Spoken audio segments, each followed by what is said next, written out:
كلها فأخذناهم أخذ عزيز مقتدر أكفاركم خير من أولئكم أم لكم براءة في الزبر أم يقولون نحن جميع منتصر سيهزم الجمع ويولون الدبر بل الساعة موعدهم والساعة أدهى وأمر. Telah datang kepada Firaun dan tentera-tenteranya dan pengikutnya an-nuzur, peringatan. Peringatan disebutkan dalam bentuk jamak, yakni banyak kali peringatan disampaikan oleh Nabi Musa dan juga Nabi Harun kepada Firaun.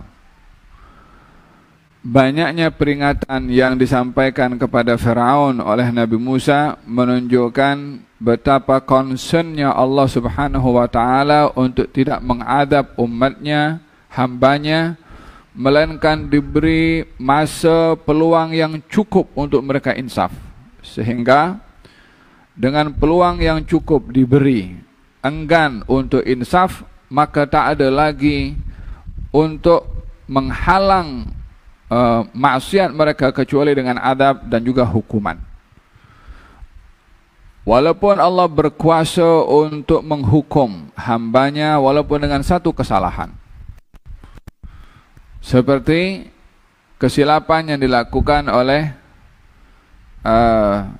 Nabi Adam alaihissalam, melakukan satu pelanggaran, makan makanan yang dilarang oleh Allah Subhanahu wa taala, maka menerima hukuman untuk turun ke atas muka bumi ini. Walaupun tujuan hakikat Nabi Adam dicipta oleh Allah di atas muka bumi. Inni ja'ilun fil ardi khalifah. Aku jadikan di atas muka bumi ini khalifah. Namun asbab yang diberlakukan untuk turunnya Nabi Adam ke atas muka bumi ini setelah satu kesilapan untuk dia belajar.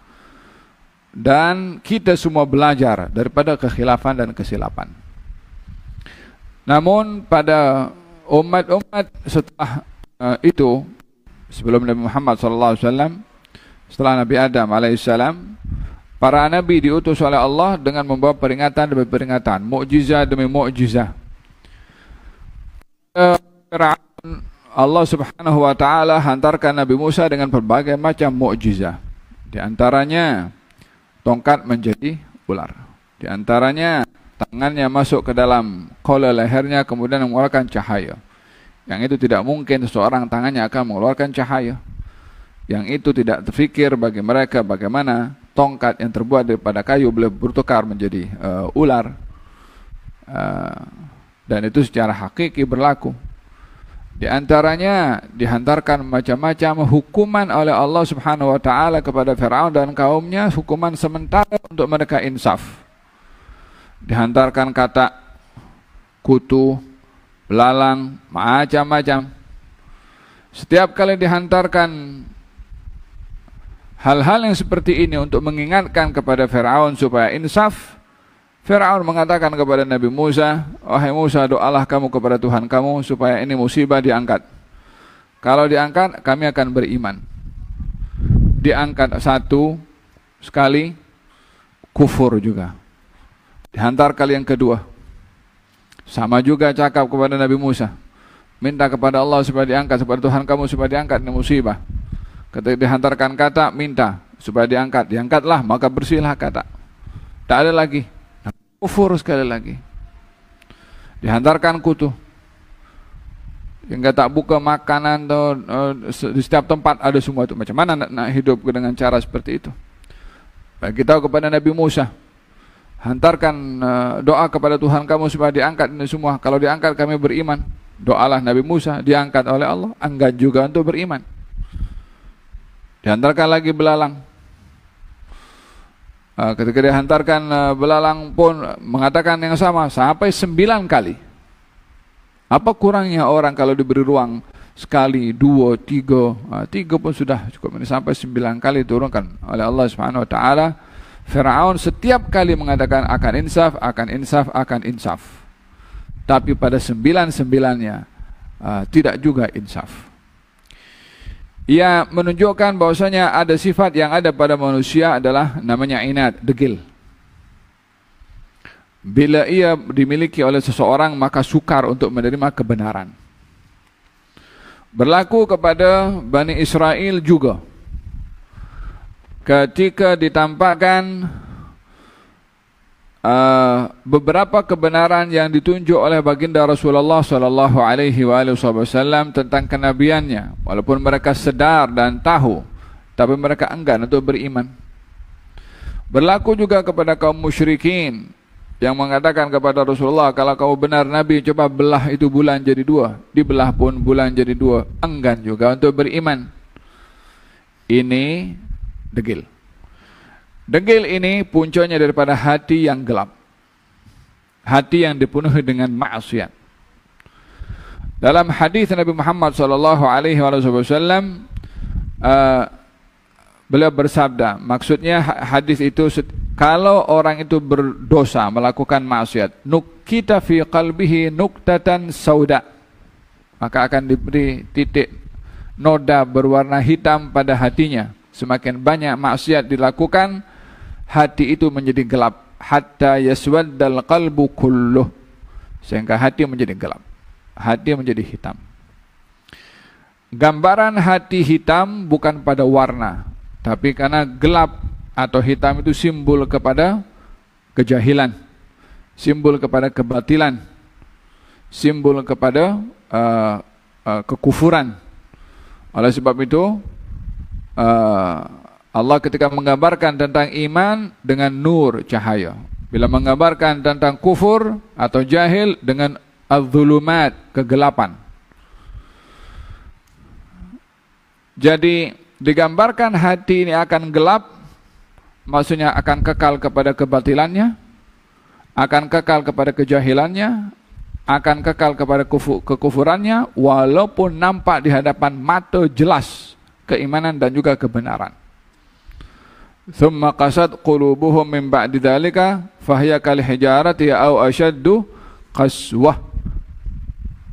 Kemudian hati mereka menjadi keras setelah melihat bukti-bukti mukjizah-mukjizah nampak jelas, tapi karena hatinya gelap, tak mau terima walaupun mata melihat kebenaran. Maka kerasnya hati ini boleh menjadi lebih keras daripada batu. Batu kadang-kadang memanculkan air, daripada air. Tapi hati kalau keras, tak akan terima kebenaran walaupun nampak kebenaran di hadapan mata.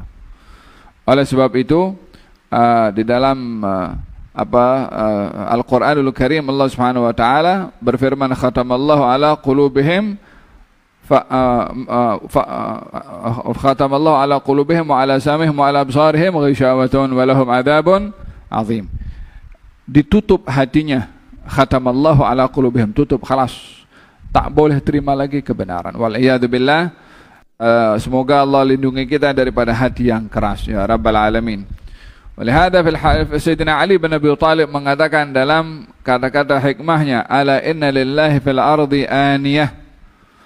Allah di atas muka bumi ini mempunyai bekas yang boleh menempatkan Allah. Apa itu bekasnya?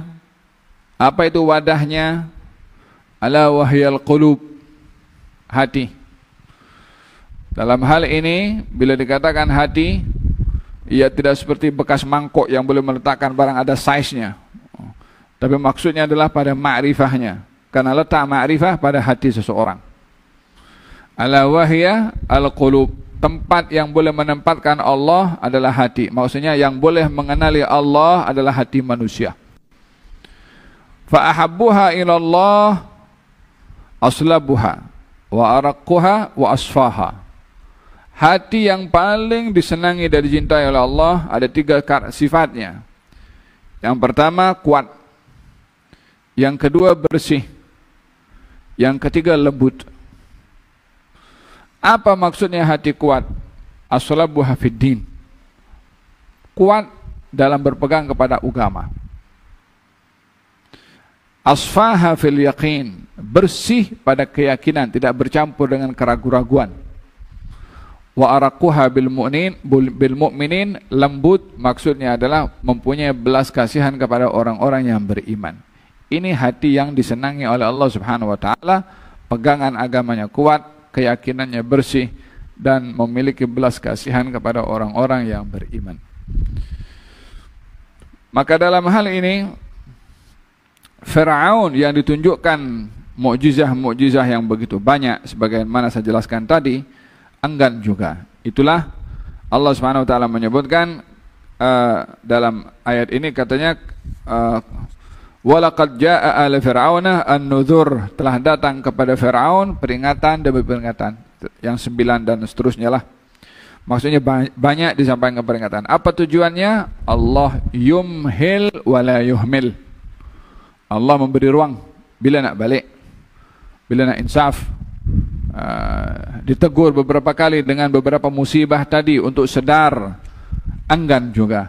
Ketika dalam keadaan enggan untuk sedar, setelah sekian banyak peringatan diberikan, maka tak ada lagi hukuman selain daripada dihukum secara menyeluruh oleh Allah Subhanahu wa taala.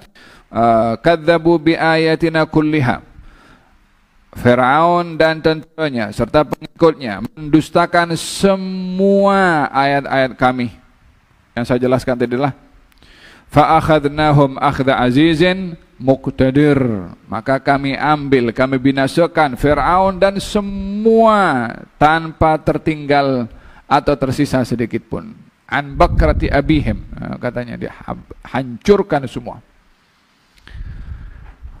Ketika dia mengejar kepada Nabi Musa alaihissalam sampai ke Laut Merah, kemudian Allah perintahkan kepada Nabi Musa untuk pukul lautan itu dengan tongkat, maka terbelahlah lautan itu. Kullu firqin kattaudil azim. Itu lautan pukul terbelah menjadi dua macamnya. Membuat satu lorong.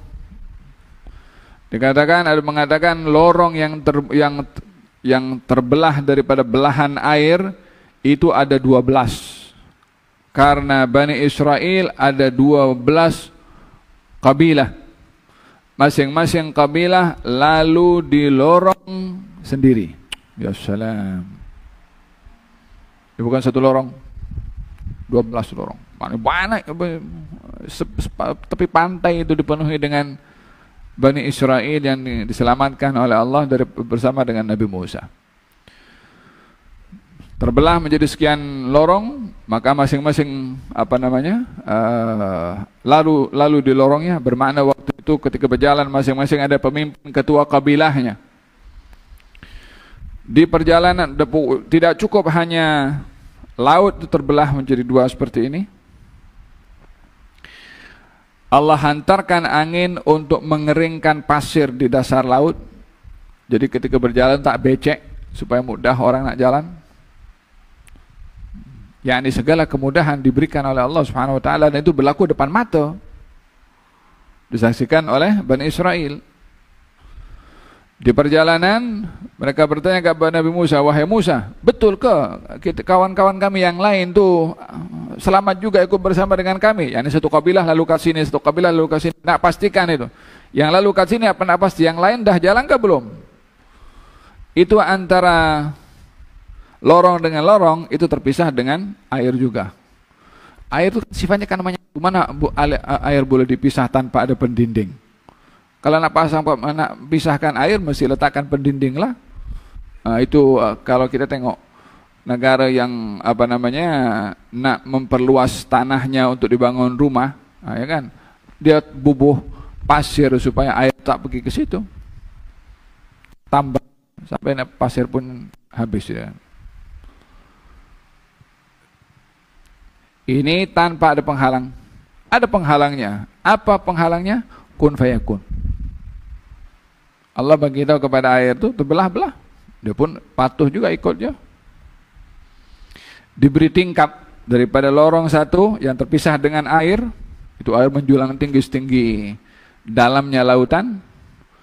Bagi tingkap. Nampak. Oh, kawan dia sebelah sana, kawan di sana. Bagaimana boleh ada tingkap antara air? Subhanallah Khaliq subhanahu wa ta'ala. Sampailah menyeberangi, akan dipukul lautan itu balik oleh Nabi Musa karena melihat Firaun sedang mengejar. Firaun ketika melihat air terbelah menjadi sekian lorong itu terkejut juga. Maka dia pun tak mau kalah juga. Nanti aku punya kaum Tengok ini terkejut juga. Oh, tengok itu lautan terbelah. Sebab aku yang belah. Aku yang belah. Engkau tenggelam di dalam, engkau yang belah. Nak menipu kepada kaumnya. Kita kejar. Kejar. Sampai Nabi Musa lepas bersama dengan Bani Israel. Akan dipukul oleh Nabi Musa itu lautan supaya menyatu balik, supaya tak terkena, supaya tak terperangkap dengan Firaun yang mengejar. Allah Subhanahu wa taala berfirman, "Faturkil bahra rahwan innahum jundum mughraqun." Hai Musa, biarkan. Jangan pukul itu lautan, biarkan dulu. Seperti aku yang suruh engkau pukul itu lautan untuk terbelah, tunggu perintah aku juga kepada engkau untuk pukul supaya menyantum. Jangan pukul sendiri. Itu engkau tadi pukul itu terbelah, aku yang suruh. Sekarang kali ini nak pukul balik supaya menyatu, tunggu aku suruh. Nabi Musa sudah sampai ke pantai depan. Firaun sudah dekat situ. Itu sebab Nabi Musa terburu-buru nak pukul. Yang Maha Kuasa menentukan bila akan mencantum balik itu air. Sudah sampai itu tentera Firaun yang last sekali dah masuk ke dalam. Betapa banyak itu tentera waktu itu. Allah. Boleh sepanjang itu tuh tentera itu. Semua dah masuk, baru diperintahkan untuk dipukul. Habis. Dalam keadaan ombak yang dahsyat seperti itu, baru Firaun mengatakan, aku beriman kepada Tuhan yang disembah oleh Bani Israel. Loh, semalam kata awak, ana rabbukumul a'la. Awak kata, kami Tuhan yang tertinggi. Semalam tadi awak kata, ini lautan terbelah sebab aku yang belah doang. Ujung-ujung sekali juga mengatakan, aku beriman kepada zat yang disembah oleh Bani Israel. Al-an, sekarang baru engkau nak beriman, kata Allah SWT. Setelah peluang aku bagi banyak kali kepada engkau. Kadzabu biayatina kulliha fa'akhadnahum akhda azizin muqtadir. Allah Maha berkuasa untuk menghukum hamba-hambanya yang degil. Kisah ini dicerita oleh Allah. Kaum Ad, kaum Thamud, Fir'aun dan Al-Mu'tafikah, kaumnya Nabi Lut, diceritakan oleh Allah untuk menegur orang-orang kafir Quraisy dan mengingatkan kepada umat Nabi Muhammad SAW. Jika yang terjadi sebelum ini daripada umat-umat yang terdahulu karena degil, karena kufur, karena ingkar dihukum oleh Allah Subhanahu wa taala, akuffarukum khairum min ulaikum? Yani, hai orang-orang kafir, hai orang Quraisy, adakah kamu menyangka orang-orang yang terdahulu yang ingkar dan kami hukum dan kami binasakan mereka disebabkan ingkarnya mereka, sementara kamu punya sifat yang sama dengan mereka, ingkar kepada Nabi yang aku utus kepada engkau? Apa yang menyebabkan engkau menyangka engkau selamat daripada hukuman aku, sementara sebelum engkau orang yang punya perangai seperti engkau aku sudah adab? Adakah engkau merasa selamat daripada hukuman aku? Apa yang menyebabkan engkau boleh menilai diri kamu akan selamat daripada azabnya Allah Subhanahu wa taala, sementara sebelum kamu yang punya perangai seperti kamu kufur, diazab juga oleh Allah Subhanahu wa taala? Akuffarukum khairum min ulaikum? Ini orang-orang kafir kamu ini lebih baik daripada orang-orang kafir yang terdahulu, sehingga orang kafir dahulu saja yang diadab, kamu tidak? Apa yang menyebabkan kamu berfikir untuk tidak kena adab sementara perbuatan kamu sama dengan mereka? Am lakum bara'atun fiz zubur? Atau kamu sudah ada agreement dengan Allah Subhanahu wa taala wala dengan malaikat bahwasanya sudah dicatat ini orang-orang kafir Quraisy adalah golongan orang yang tidak mungkin diadab walaupun degil, walaupun kufur. Adakah kamu punya bukti seperti itu? Bebas daripada hukuman, tak boleh disentuh oleh hukum. Adakah seperti itu perangai kamu? Akuffarukum khairum min ulaikum am lakum bara'atun fiz zubur am yaquluna nahnu jami'un muntasir? Atau kamu duk fikir nahnu jami'un muntasir, kita kuat, kita banyak pengikut, kita ada power, kita ada nuklear, kita ada drone, kita ada pesawat tanpa awak, kita ada remote, kita ada AI, wala kita ada apa ya Allah, apa saja. Am yaquluna, apa perbezaan dulu dengan sekarang dalam sifat arogan? Bezanya zaman dan kata-kata. Tapi untuk melihat dirinya kuat, dirinya perkasa, sebelum golongan sekarang pun juga kaumnya Nabi Hud, kaum Ad pun cakap macam tu, kaum Saleh pun cakap macam tu, ya kan? Fir'aun dengan tenteranya, fatawalla biruknihi, dia arogan, sombong dengan ketenteraannya, nak tunjuk dia berkuasa macam zaman kita sekarang inilah. Am yaquluna nahnu jami'un muntasir, adakah mereka orang-orang kafir Quraisy menyangka dan mengatakan kita orang yang kuat dan pasti akan menang karena jumlah, karena kekuasaan? Sayuhzamul jam'u wa yuwalluna ad-dubur. Sayuhzamul jam'u wa yuwalluna ad-dubur. Yang arogan dengan sombong tadi itu, dengan ketenteraannya, dengan kekuatannya, dengan apa mereka miliki, sayuhzam, akan kalah dan akan lari. Ayat ini ketika turun, Sayyidina Umar berpikir, ayat ini kan turun di Mekah. Ketika Allah mengatakan kekuatan mereka ini akan kocar-kacir dan lari serta kalah, Sayyidina Umar terpikir, yang dimaksudkan kekuatan ini kekuatan siapa? Yang akan lari ini yang mana? Kita dalam posisi lemah, kita punya jumlah sedikit, kita tidak dalam kondisi perang. Jadi yang dimaksudkan oleh Allah ini mereka akan kalah dan lari bertempiaran, ini siapa yang dimaksudkan? Sampailah berlaku peperangan Badar. Ketika peperangan Badar berlaku dan kemenangan diraih oleh kaum muslimin dan kaum musyrikin lari bertempiaran waktu itu, maka Sayyidina Umar mengatakan, mendengar Rasulullah membaca, sayuhzamul jam'u wa yuwalluna ad-dubur.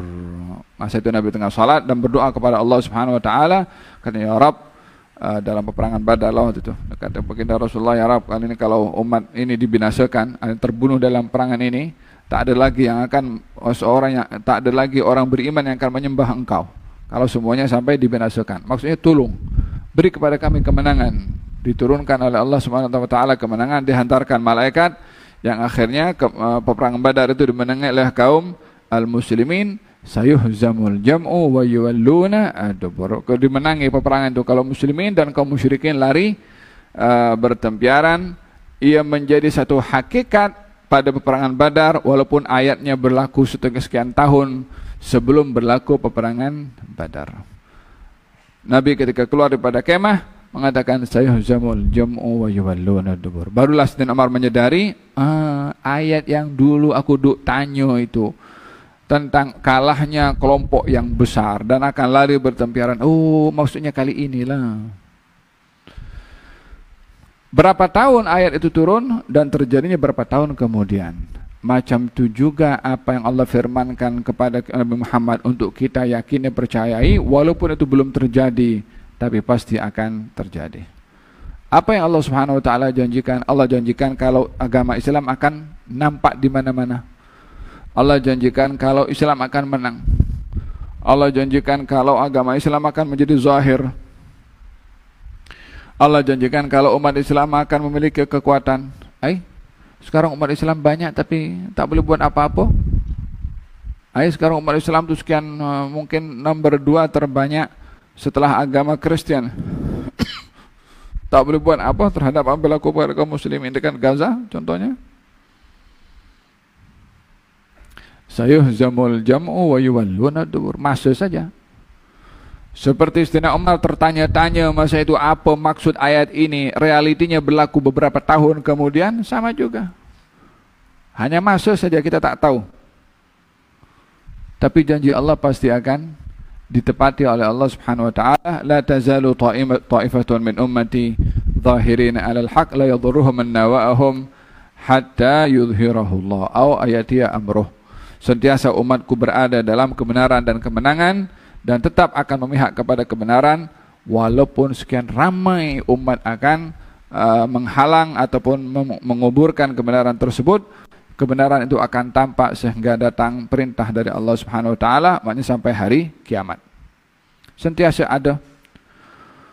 Ya salam, berapa ramai Firaun, berapa tahun Firaun itu melakukan kekejaman pembunuhan.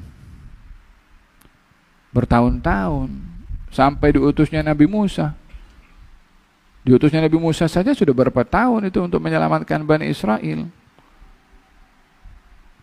Paham dong? Sebelum Nabi Musa diutus, dah kejam dah. Dia ada sistem. Tahun ini, bayi yang lahir pada tahun ini semuanya bantai. Tahun depan, biarkan hidup. Dia pikir juga, kalau semua dibantai, nanti yang akan kerja jadi hamba sahaya, nak tolong aku punya project ini macam mana? Dia tak bergantung dengan bangsa-bangsanya Firaun, dia bergantung dengan hamba sahaya daripada Bani Israel.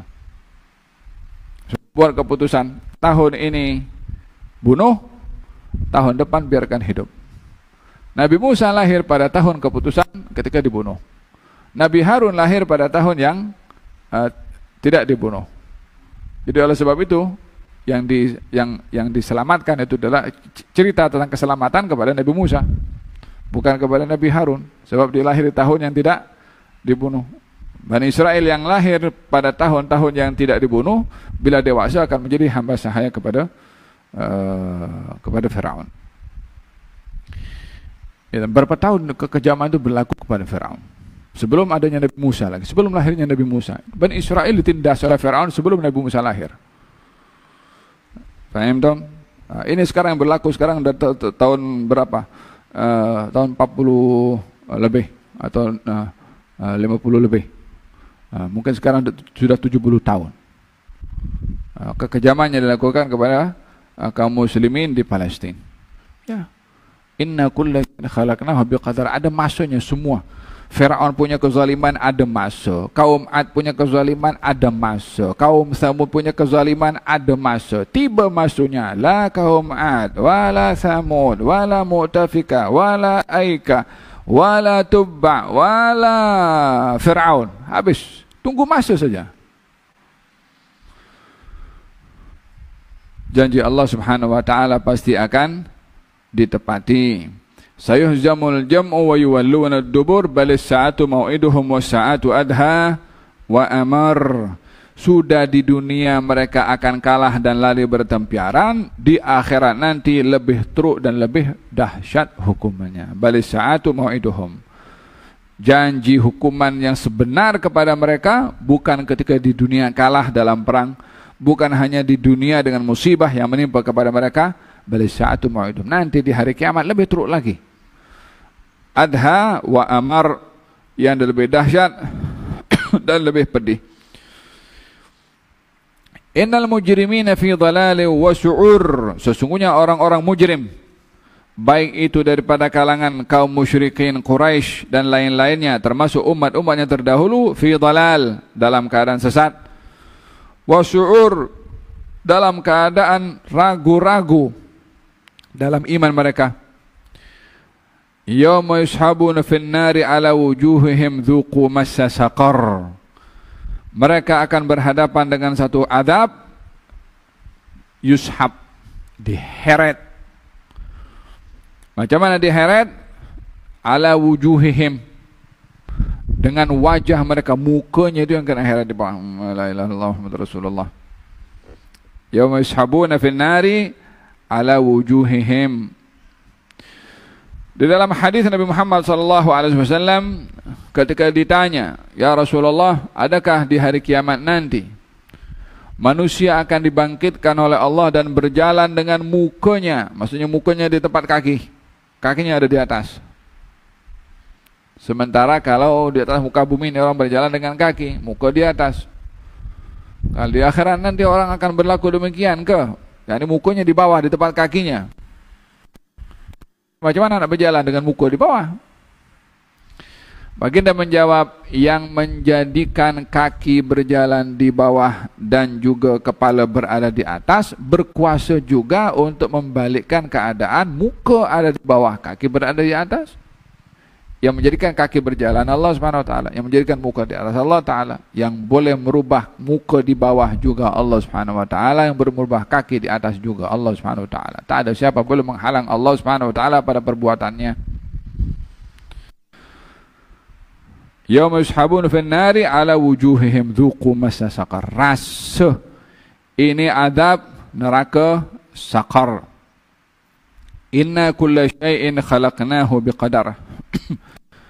Sesungguhnya segala sesuatu kami ciptakan dengan kadar.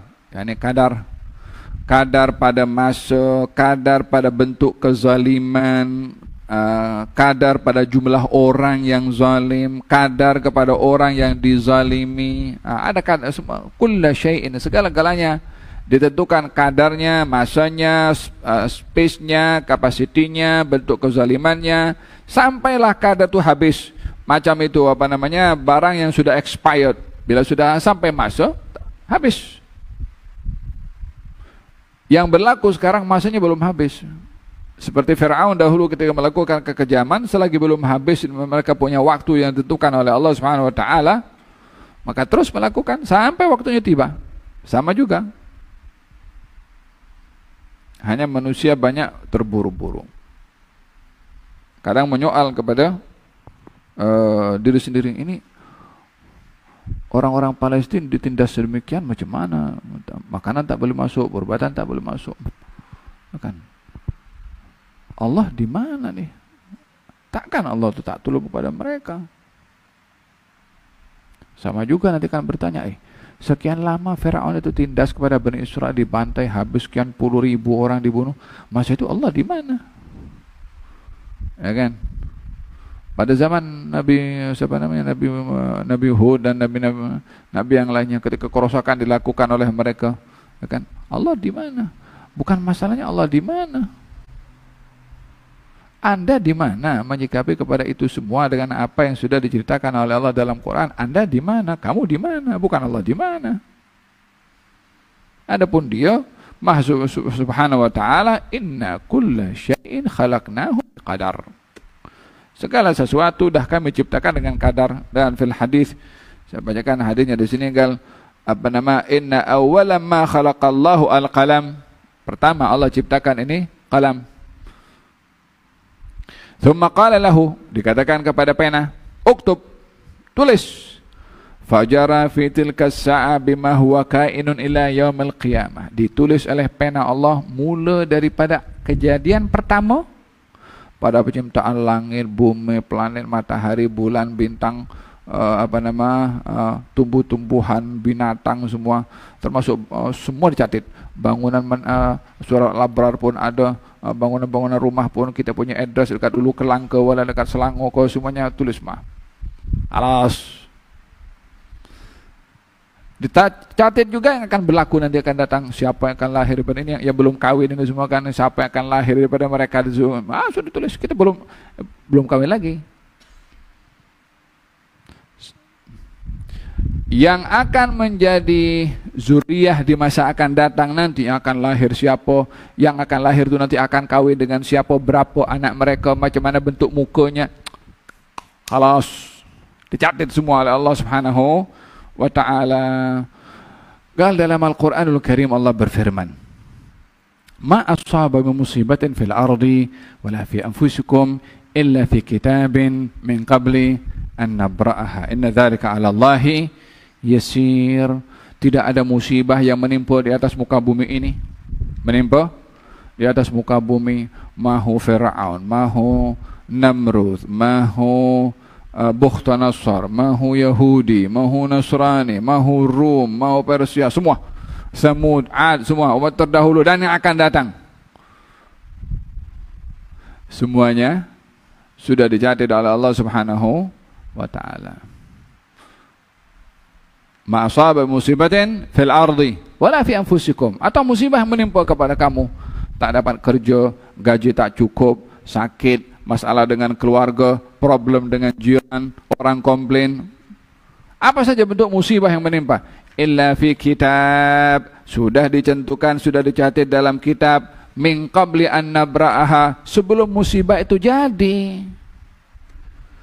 Sebelum sakit, sebelum masalah, sebelum problem, sebelum apa-apa. Min qabli an nabra'aha, sebelum itu terjadi semua catatannya sudah ada, skripnya sudah ada. Inna dzalika 'ala Allahi yasir. Yang demikian itu mudah bagi Allah Subhanahu wa taala. Kalau tidak tercatat, adakah yang berlaku ini baru ditentukan baru oleh Allah Subhanahu wa taala? Kalau baru berarti Maha Suci Allah Subhanahu wa taala untuk baru dapat sesuatu, untuk menciptakan sesuatu yang tak ada, didahului dengan ilmu yang kekal bagi Allah Subhanahu wa taala. Ilmu Allah tidak didahului dengan ketidaktahuan, lain dengan ilmu yang ada pada manusia. Inna dzalika 'ala Allah yasir. Yang semua itu bagi Allah adalah mudah. Apa tujuannya?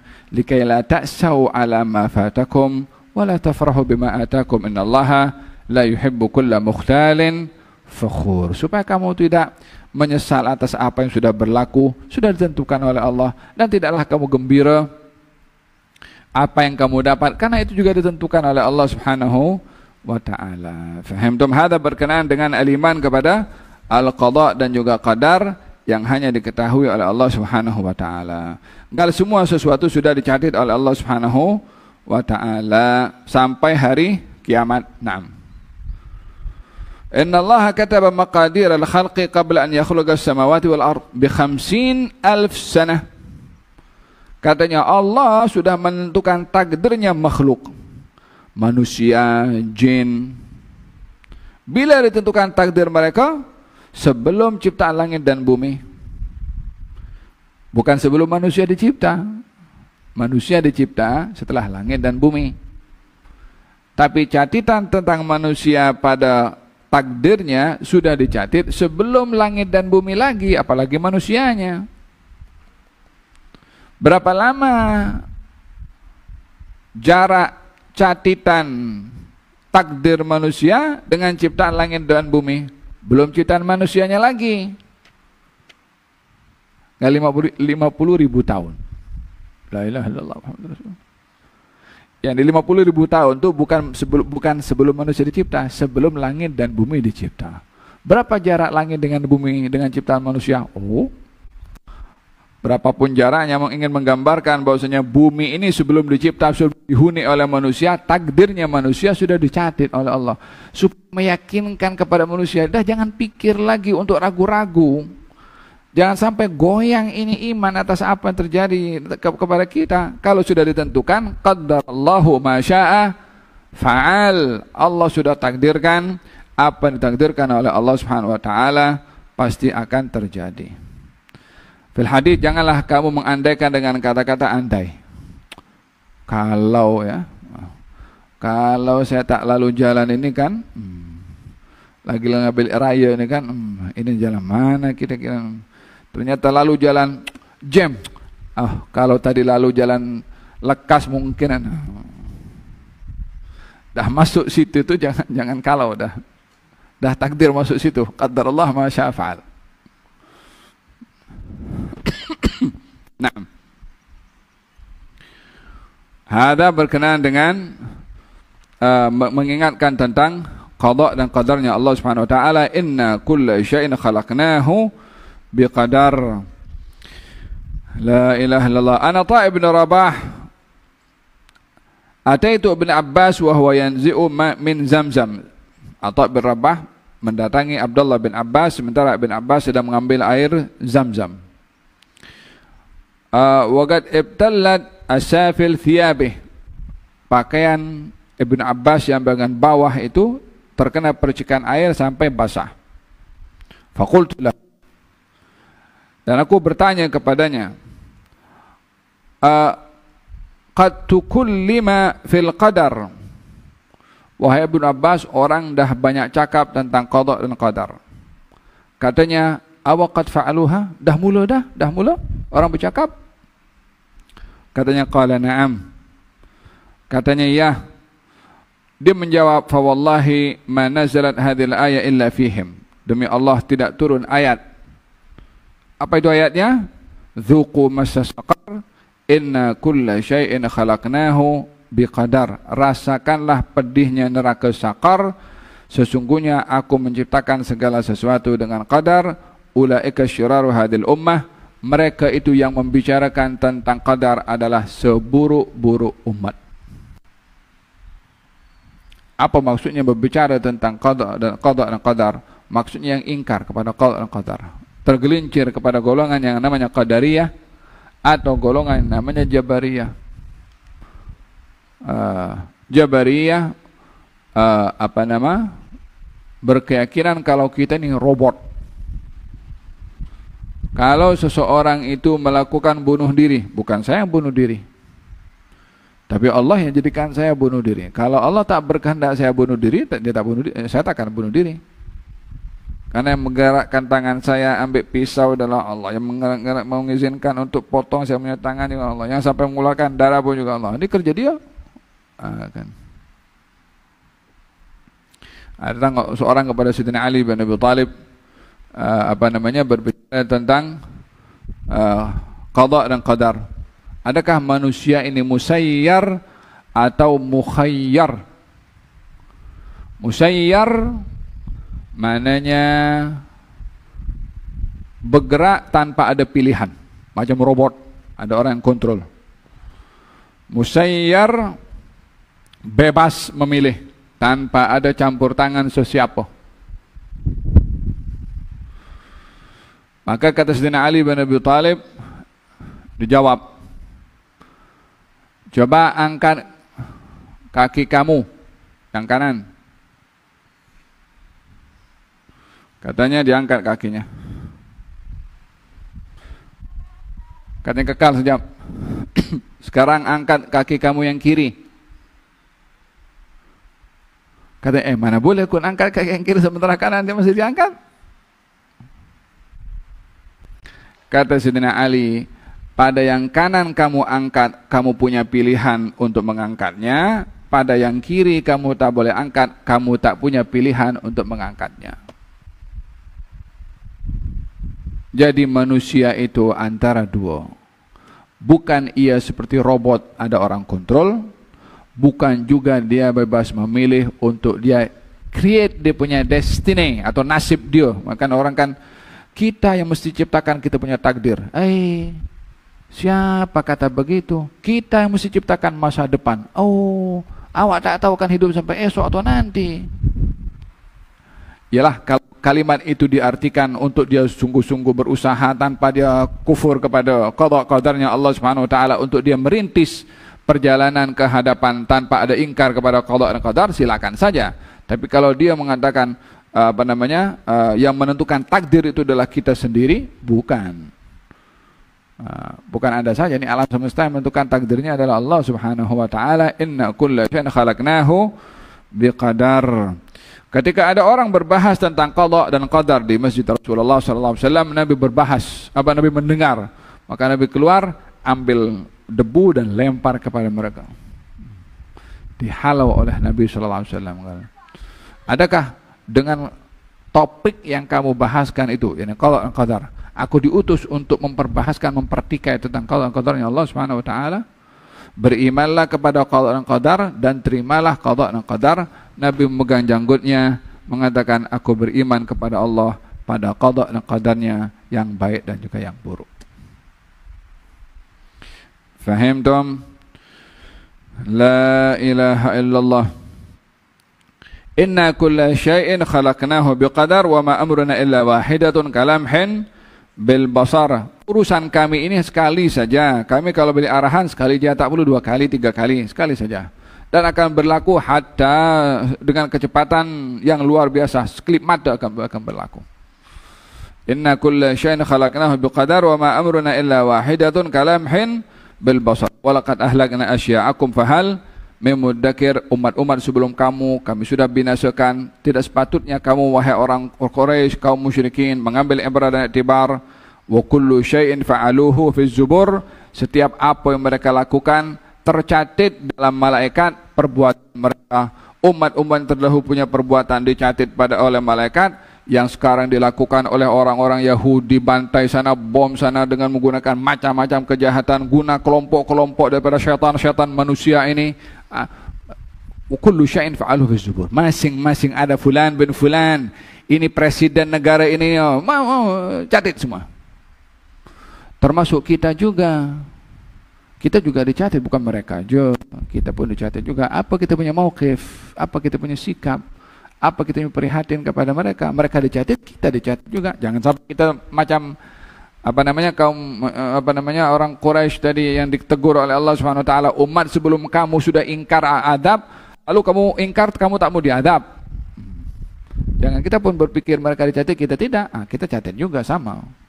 Cuma dalam keadaan yang berbeza. Mereka dicatat pada kekufurannya, kita juga dicatat pada sikap dalam keimanan kita.